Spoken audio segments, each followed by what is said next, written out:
News है कि team आपको लगातार दिखा रही है कि क्या जो है दिल्ली की जनता का इस बार रुख रहने वाला है, क्या मूड होने वाला है। इस बीच हमारे साथ लक्ष्मी नगर से पूर्व विधायक नितिन त्यागी जी हमारे साथ बने हुए हैं। सर, सबसे पहले तो आपका स्वागत है। और सर, क्या लग रहा है इस बार, क्या दिल्ली की जनता चाह रही है, क्या मूड होने वाला है, कुछ बताइए। बिल्कुल माहौल एकदम ऐसा है, पूरी जनता बदलाव के लिए आगे बढ़ रही है और वोट जहाँ जहाँ पे भी हम लोग जा रहे हैं, जिन भी टेबल्स पे जा रहे हैं, मुझे लगता है इतनी पॉजिटिविटी बहुत सालों बाद ऐसी दिखाई दे रही है विधानसभा चुनाव में।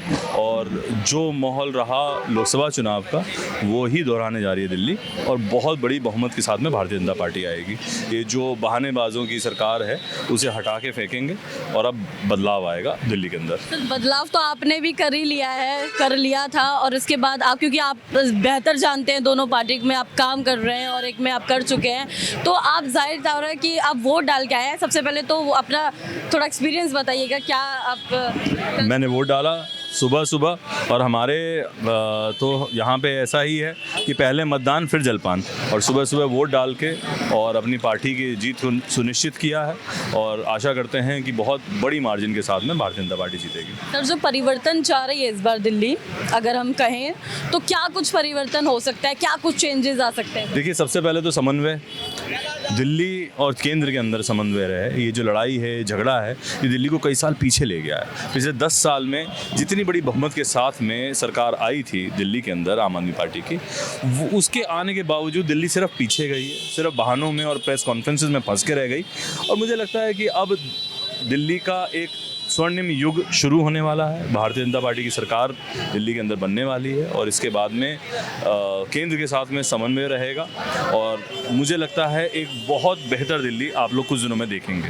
सर, एक चीज़ बहुत ज़्यादा चल रही है कि केजरीवाल की जो सरकार है वो बढ़ चढ़कर एक ही चीज़, अगर डिबेट की बात कर लीजिए या कहीं पर भी, वो उनके प्रवक्ता बस एक ही चीज़ बोलते हैं कि केजरीवाल एकमात्र ऐसे मुख्यमंत्री थे जिन्होंने काम के नाम पर वोट लिए हैं, और जो कहे हैं कि आप मुझे वोट तब दीजिएगा जब मैंने काम किया होगा। भाजपा में ऐसा कोई नहीं है, ऐसे वो आरोप लगते हैं। देखिए, केजरीवाल जी ने पहले काम के नाम पे जरूर वोट मांगा होगा, पर आज की तारीख में सिर्फ डर और भय के नाम पे मांग रहे हैं। आज के टाइम पे वो कह रहे हैं कि मेरे से यमुना साफ़ नहीं हुई, वो कह रहे हैं फिर से कह दो, फिर से दे दो, फिर अब की साफ़ कर दूंगा। कह रहे मेरे से सड़कें ठीक नहीं हुई, मुझे पानी साफ़ नहीं दे पाया, अब की फिर से वोट कर दो, मैं कर दूंगा। तो कौन से काम के नाम पे मांग रहे हैं? फिर वो कहते हैं मुझे काम नहीं करने देते, फिर कहते हैं मैं काम के नाम पे मांग रहा हूं। कि भाजपा वालों ने उनको तंग किया, जेल में डाल दिया, सारे नेता कहते हैं कि काम नहीं करने दिया और फिर काम के नाम पे मांग रहे हैं, तो कौन से काम के नाम पे मांग रहे हैं? अगर दिल्ली के अंदर आज की तारीख में आपको इलेक्ट्रिक बसेस दिखाई देती हैं ना, वो सारी की सारी मोदी जी की दी हुई हैं। अगर दिल्ली के अंदर पेरिफेरल हाईवे बना जिससे कि पोल्यूशन रुक सके, कुछ पोल्यूटिंग व्हीकल्स बाहर से चले जाएं, वो मोदी जी ने बनाया। सर, एक बात बताइए, अगर मान लीजिए आप कह रहे हैं कि केजरीवाल ने काम के नाम पे वोट मांगा था, अब नहीं मांगे, गली गली जो ठेके खोल दिए केजरीवाल ने, उनके नाम पे वोट मांग ले। ठेके ही खोले केजरीवाल ने और तो कुछ किया नहीं। केजरीवाल ने मोहल्ला क्लिनिक खोलने को कहा। भाजपा जो है आम आदमी पार्टी का मैनिफेस्टो क्यों जो है एक जैसा कर रही है अपने जैसे, क्योंकि उन्होंने भी फ्री का पहले, देखिए पहले आरोप लगते थे। सवाल ले लीजिए। लाडली योजना कहाँ पे शुरू हुई? मध्य प्रदेश में शुरू हुई, महाराष्ट्र में शुरू हुई। लाडली योजना राजस्थान में शुरू हुई, उड़ीसा में शुरू करने वाले। जहाँ पे भारतीय जनता पार्टी की सरकार है वहाँ ऑलरेडी चल रही है।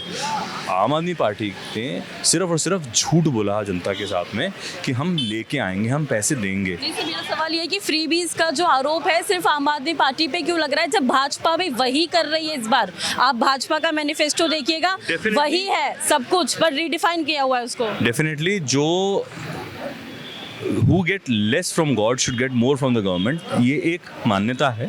और दिल्ली के अंदर जिस तरीके की स्कीमें चल रही हैं उनको लोगों से छीनना औचित्य नहीं है, वो उनको बेहतर करना ज़रूरी है। अगर अरविंद केजरीवाल कहते हैं कि मैं पानी का बिल नहीं लेता, बिल तो आता है पानी का, पानी नहीं आता नलों से। भारतीय जनता पार्टी आएगी, बिल नहीं आएगा और पानी आएगा, साफ पानी आएगा नलों से, कीचड़ नहीं आएगा, सीवर बहते हुए नहीं नजर आएंगे लोगों के। जो 5% से उठा के 45% सरचार्ज कर दिया बिजली के ऊपर, वो नहीं होगा भारतीय जनता पार्टी के चलते। आप तो लक्ष्मी नगर की जनता को बखूबी जानते हैं, आपने उनके साथ काम किया, आप उनके साथ उनके सुख दुख में रहे हैं। अब आपसे मैं एक सवाल लेना चाहूँगी कि अभय वर्मा जो कि यहाँ से प्रत्याशी हैं, वो कितना कनेक्टेड फील कर सकते हैं जनता के साथ, और आपका कितना सहयोग रहेगा? अब मेरा उनका साथ पूरा सहयोग है, हम दोनों साथ में ही कोऑर्डिनेशन के साथ में चुनाव लड़ रहे हैं। और मैं आशा करता हूँ कि जनता उनको फिर से दोबारा से बड़ी बहुमत के साथ जिता के लाएगी। बहुत बहुत धन्यवाद सर।